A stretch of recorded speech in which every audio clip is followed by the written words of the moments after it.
Hai teman-teman cerita usaha. Yuk temani aku nongkrong di salah satu kedai kopi yang seru banget, yaitu Kedai Panjang. Tempat ini bukan cuma sekedar kedai biasa, tapi juga jadi saksi berjalan mimpi dan perjuangan keras untuk mewujudkannya.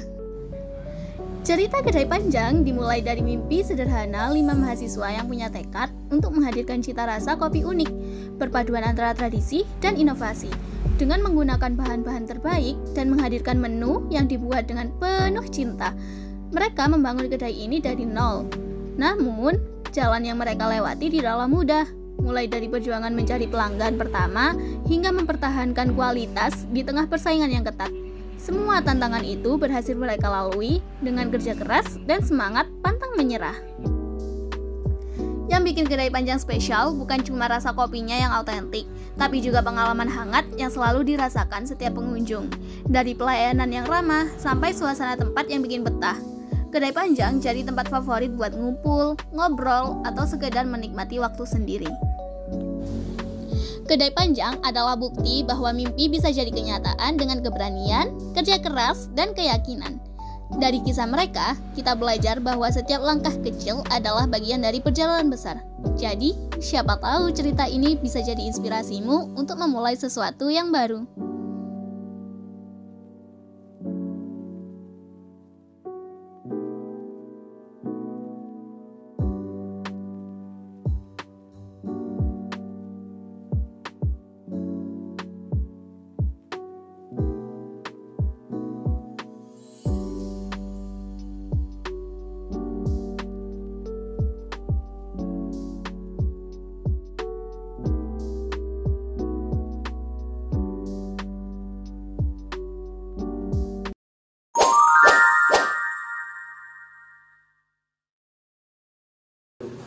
Oke, baik, terima kasih. Assalamualaikum warahmatullahi wabarakatuh.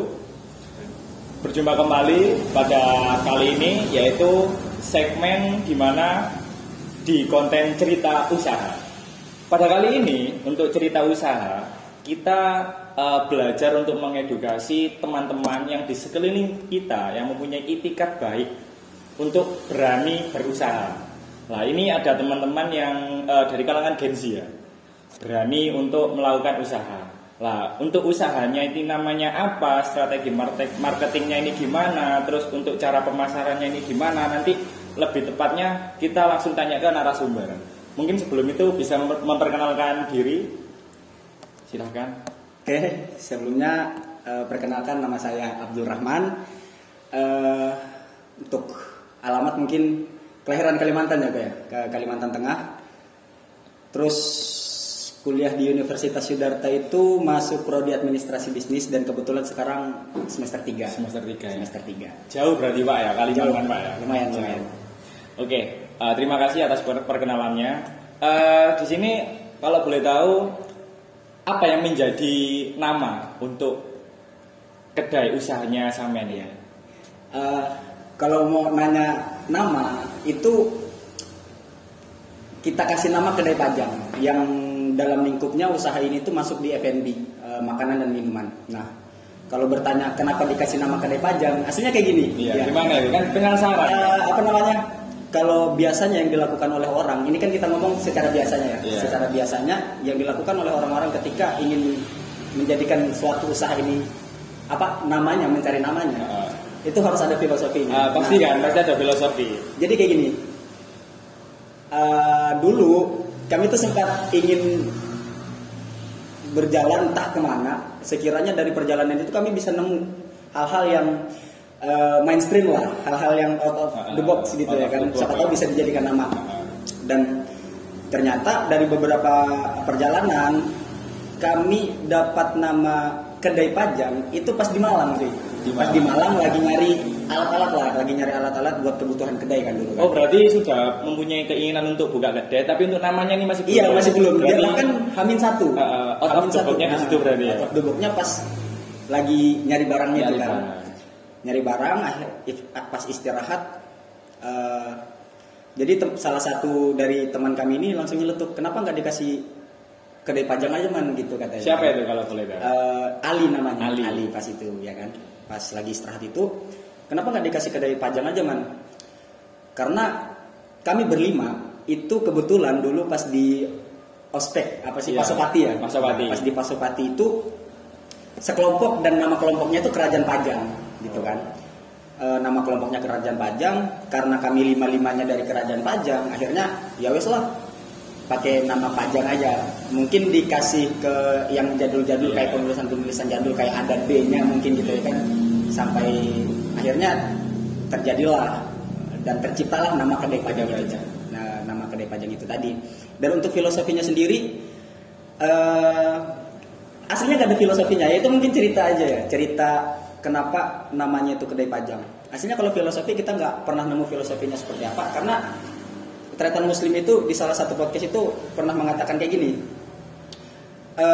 Aku nggak pernah mencari makna filosofi dari bebek carok ini kayak apa. Yang ingin saya lakukan itu adalah biar orang dengar carok itu bukan negatif gitu, bukan negatif tapi lebih ke positifnya, lebih ke positifnya dan bisa ditangkap maknanya itu ketika orang dengar carok itu nyangkutnya ke bebek gitu loh.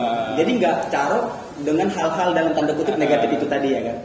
Jadi mungkin itu aja. Untuk filosofi benar-benar nggak ada kan, cuman sekedar iseng dan kebetulan lima-limanya dari kelompok yang sama. Berarti bisa disimpulkan bahwasannya untuk filosofi Kedai Pajang ini berarti berawal dari out of the box yang awalnya kulaan ya. Kalau bahasa Jawanya itu kulaan alat-alat kedai, dan akhirnya kok nemu Pajang itu berawal dari maba atau Pasopati, ketepatan kalian itu sekelompok gitu ya. Cuman di kata Pajang itu kalian itu mempertahankan budaya lama, ada huruf D-nya gitu berarti. Sangat dalam berarti teman-teman ya. Oke. Keren. Terus kalau boleh tahu, kan ini kan sudah berdirinya Kedai Pajang loh, dan namanya Kedai Pajang. Kalau boleh tahu, ini ada berapa orang? Apa ada ownernya, apa ada foundernya, atau ada manajernya juga mungkin ya? Untuk sistem administrasi ini gimana? Boleh diceritakan? Untuk awal bukanya Kedai Pajang itu kami sistemnya ya 5 orang itu tadi. Sistemnya 5 orang itu tadi, dan nggak ada yang operasional siapa, bagian menu siapa, bagian masak siapa, nggak ada. Pokok intinya ketika buka, wayahnya buka, kalau bahasa Jawa ya, wayah buka gitu, ya semua harus hadir gitu ya kan. Semua harus hadir dan bekerja sama lah di situ. Itu untuk awal-awalnya. Dan ini sedikit bercerita juga karena berusaha ya, kita ngomong usaha atau bisnis itu, bisnis atas 1 owner lebih, 2 owner lebih itu banyaklah tantangannya, banyaklah keluh kesah di situ ya kan. Karena yang bisa kita lakukan itu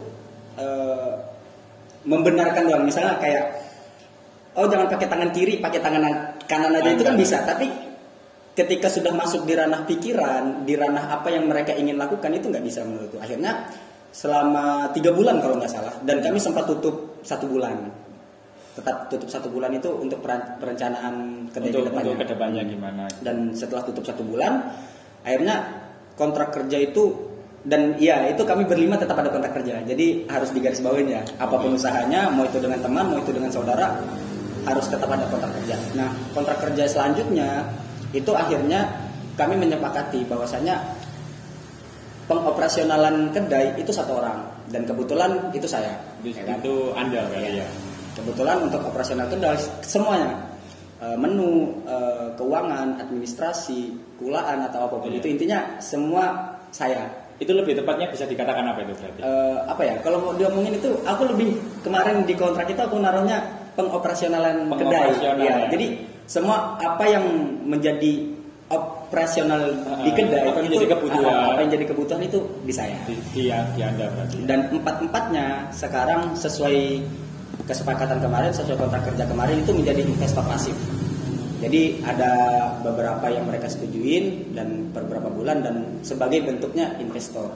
Jadi tidak ada di dalam lingkup operasional itu tadi. Berarti bisa disimpulkan bahwasanya untuk yang menjadi latar belakang untuk berdirinya ini 5 orang ini bukan menjadi founder atau owner ya. Iya. Karena nanti semisal ada owner yang lebih dari 3 itu pasti ada pantangan. Iya, pasti. Semisal kayak sampai aktif sendiri sementara 2 nggak aktif, akhirnya kan cemburu. Maksudnya iling-iling diilingno kadang nggak gelem kan ya. Cara Jawane kan ngono kan. Akhirnya membuat operasional cuman Bung Rahman saja berarti ya. Oke. Terus setelah itu untuk makanan Untuk menu. Nah, menu di kedai Pajang ini apa yang menjadi best seller atau minuman atau makanan yang menjadi best seller untuk customer? Untuk best seller biasanya kalau di susu itu yang berbau milk gitu ya. Milk. Itu biasanya coklat, matcha, sama red velvet. Kebetulan tadi red velvetnya habis juga. Kalau boleh tahu berapa itu satu gelas satu porsi ini? Satu gelasnya untuk yang milk best lah bahasanya kan. Ini coklat kan ya? Itu coklat. Coklat teman-teman. Itu 10.000 ya kita. 10.000. Kita patok 10.000. Kalau boleh tahu komposisinya ini apa? Bubuk coklat, SKM dengan fresh milk yang putih itu susu itu ya. Oke. Ini resep Anda sendiri? Resep lumrahnya ya kan. Resep lumrahnya orang bikin susu coklat lah. Oke. Ya, bisa ngeklaim kan juga kita ya. Okay. Terus kalau untuk makanan mungkin kalau makanan kami karena atas kesibukan masing-masing dan aku juga menyatakan bahwasanya masih belum siap untuk makanan berat. Bahkan makanan ringan itu sempat ada tapi sekarang ditiadakan karena nggak ada waktu dan pasarnya pun naik turun lah pasarnya dan berarti gampang basi juga kan. Berarti di kedai Pajang sendiri ini lebih fokus ke minuman berarti ya. Untuk makanan sempat kita mencoba atau tes ombak ya. Itu ternyata dari kami tidak siap ataupun masih tidak ada waktu. Akhirnya mungkin untuk kedepannya mungkin gitu. Kedepannya ya. Pasti ada ya. Oke. Setelah itu untuk di kedai Pajang sendiri untuk hari-hari yang ramai customer itu bisa di hari apa? Weekday atau weekend atau gimana? Kalau ramai tetap di weekend ya biasanya. Tetap di weekend malam minggu itu ramai kadang. Bahkan bisa buka di luar jam operasional kadang. Sampai jam berapa itu? Paling lama itu di weekend itu kadang sampai jam 8 pagi. Sampai jam 8 pagi. Mulai buka jam 1 kami. Jam 1 siang. Jam 1 siang aslinya tutup itu jam 11 kan, tutup jam 11. Tapi karena ada beberapa hal yang emang perlu kami sampaikan dan dengan adanya kedai ini tadi kan sebagai wadah lah bahasanya kan, sebagai fasilitator atas teman-teman sendiri gitu ya kan. Akhirnya setelah jam 12, jam 11 ke atas itu tetap kami buka bagi teman-teman yang pengen stay bahkan tetap kami layani sampai jam 8. Tapi sering nggak kayak gitu? Sering ya. Berarti bisa dikatakan overtime kan? Iya kan? Sering berarti kayak gitu. Sering banget lah. Kalau weekend gitu.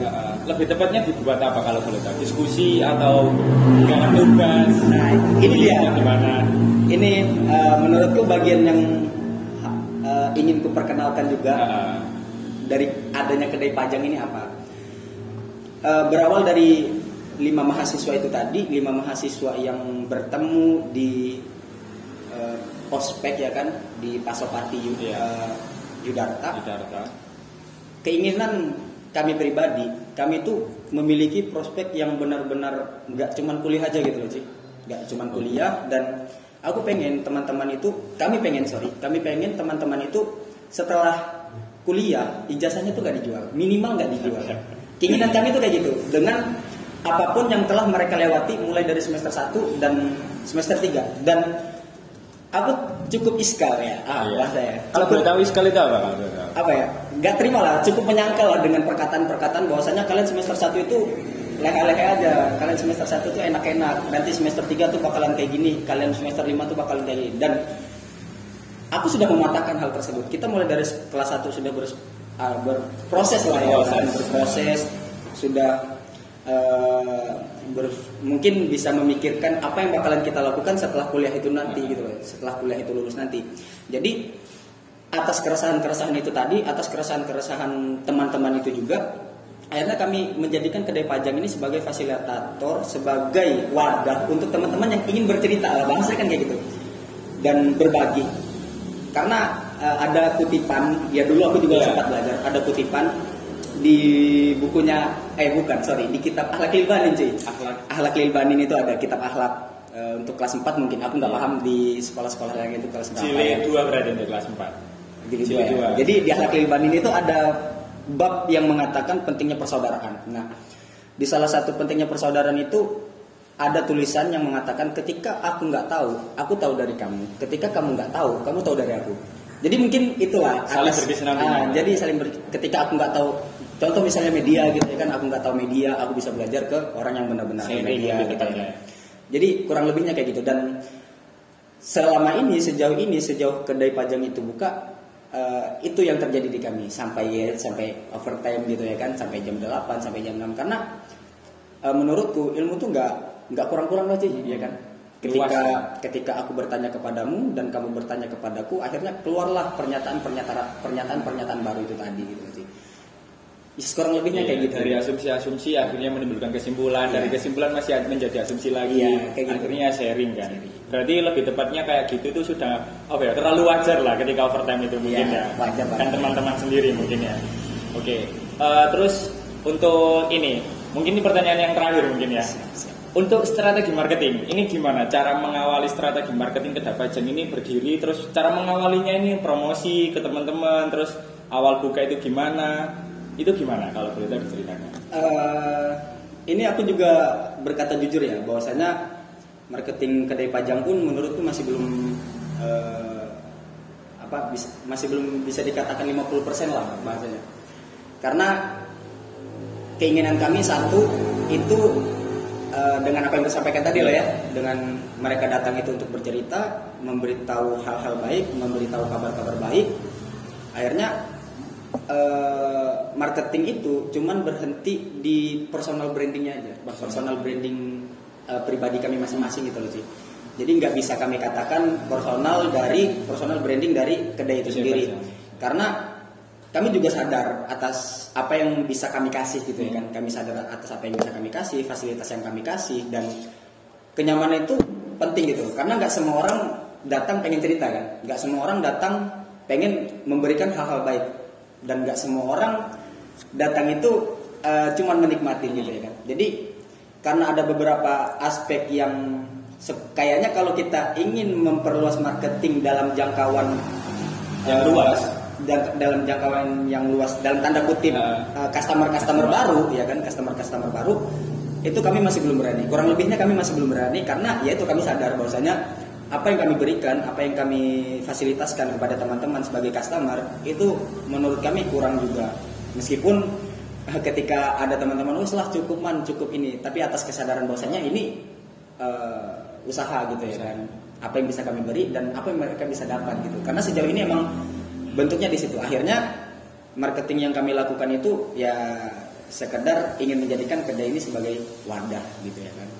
Dan yang kami lakukan sejauh ini juga mempertahankan, lebih ke mempertahankan ya untuk prospek-prospek kedepannya kan, untuk kinerja-kinerja kedepannya kayak kami memfasilitasi kursi yang lebih baik lagi, terus tempat yang lebih bagus lagi, dan semua itu bisa dicakup gitu. Gak cuman ini tempatnya nyaman, enggak. Jadi ini tempatnya nyaman, ini tempatnya enak bercerita, ini tempatnya enak untuk diskusi dan lain halnya gitu. Kami ingin mencapai itu semua dulu gitu. Ketika hal tersebut sudah bisa kami capai, mungkin marketing lebih luasnya bakalan untuk customer baru itu tadi ya, customer baru itu lagi bakalan kami perluas. Dan untuk target marketingnya tetap ke mahasiswa karena untuk tempat kami sendiri menurut kami pribadi itu ya tetap atas kesadaran tadi masih tetap kurang. Jadi untuk target marketingnya tetap ke mahasiswa itu tadi. Berarti untuk lebih tepatnya kalau kita berbicara mengenai strategi marketing di Kedai Pajang itu lebih tepatnya personal branding teman-teman sendiri, dari relasi atau dari organisasi atau dari lingkungan ya. Kita dari personal branding bisa mengajak teman-teman ke sini.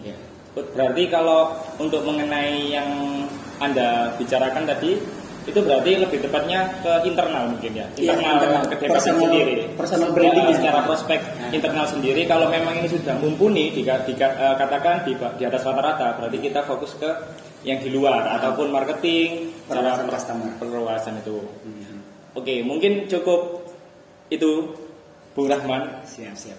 Lain kali bisa untuk wawancara di lain hari mungkin Bung ya. Siap. Terima kasih. Mungkin ada yang disampaikan dari pesan-kesan untuk Kedai Pajang ke teman-teman. Silakan. Sorry ya, mungkin takut dikira aku nggak peduli dengan apa yang disampaikan bahwasanya kalau bahasa Jawanya tuh awam itu soko. Aku nggak pernah peduli dengan apa yang pernah kalian sampaikan ketika kamu ngomong, kamu itu siapa, kamu itu siapa, kamu itu siapa. Percayalah, kalau kata Mardi GWP di bukunya Berani Kaya itu, dia mengatakan di prolog, punya relasi banyak itu nggak menjamin, kamu pintar itu nggak menjamin, kamu punya uang banyak itu nggak menjamin, kamu punya teman kaya sekalipun itu nggak menjamin, kecuali ketika kamu nggak berani. Itu ada di buku Mardi GWP di Berani Kaya. Dan aku ingin menyampaikan kepada teman-teman bahwasanya timbulkan rasa keresahan-keresahan itu tadi, keresahan Anda tentang suatu hal, keresahan Anda tentang apapun itu, coba dijaga, coba dirawat. Dan sedikit informasi yang ingin kami sampaikan, mungkin ke depan Kedai Panjang itu akan ada forum yang nanti iya, atas keresahan-keresahan itu tadi kan, atas teman-teman yang bercerita dan mereka mengamini atas hal tersebut. Oh iya man, nggak masalah gitu ya kan, bakal tak support dan ya alhamdulillah. Dan aku berterima kasih ya untuk teman-teman yang support itu tadi ya. Jadi beberapa hari ke depan ini kedai bakalan ada suatu forum yang isinya kami akan lebih ke fokus ke hal-hal yang di luar apa yang kalian lakukan sekarang. Apa yang kalian fokuskan sekarang, entah itu kuliah, entah itu mata kuliah atau apapun itu, kami ingin fokuskan kepada ini loh persiapan kalian buat nanti selesai kuliah gitu ya. Dan kurang lebih nanti untuk sesi pertamanya, untuk forum pertama kali bakalan diisi mindset dan bisnis. Terus ada juga ngebahas perempuan. 2 juga ada ngebahas matematika realistis, kayak menggunakan matematika secara di kehidupan nyata itu seperti apa. Dan terakhir mungkin prolog dari apa yang kuinginkan, karena aku yakin kalian semua tuh punya mimpi, dreams, punya mimpi lah. Dan setiap orang pasti punya mimpi, dan kami ingin menjadikan wadah. Dan wadah ini kalau kalian ngerti mungkin manifestasi untuk mendekatkan kita kepada mimpi-mimpi itu tadi. Makanya ruangan ini, makanya forum ini nanti ada gitu ya kan. Jadi aku ingin menyampaikan kepada teman-teman itu aja. Dan ingat, gak usah takut lah cuy, ya kan? Gak usah takut, terabas aja. Kalau bahasa temanku itu terabas aja lah terus. Berani, kudu berani. Jadi, tapi nggak menafikan kamu nggak harus belajar lah ya. Kamu nggak harus nyari relasi yang banyak, enggak. Tapi kamu harus belajar juga, belajar. Gak ada ilmu yang cukup itu nggak ada. Dan pintarnya seseorang pun itu karena berkelompok, ya kan? Pintarnya seseorang itu karena berkelompok. Nggak mungkin orang pintar sendiri itu nggak mungkin. Jadi itu aja, berani bos ya kan, berani aja. Mungkin cukup. Oke.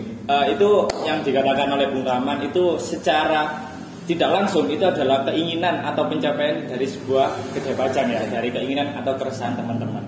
Oke, terima kasih. Mungkin selesai? Sudah. Oke.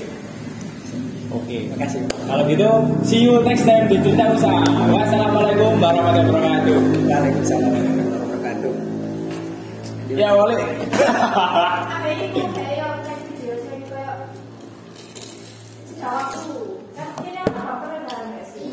Sudah waktu ya. Oh iya ya. Cara ngono ada segmen 1, segmen 2, segmen 3. Terus aku ngapain? Ya wis lungguh ini omong-omongan lho tadi video ngono ya.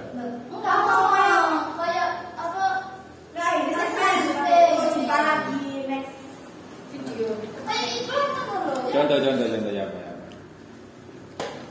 Di segmen sing di iki sing dibutuhno, sing terakhir.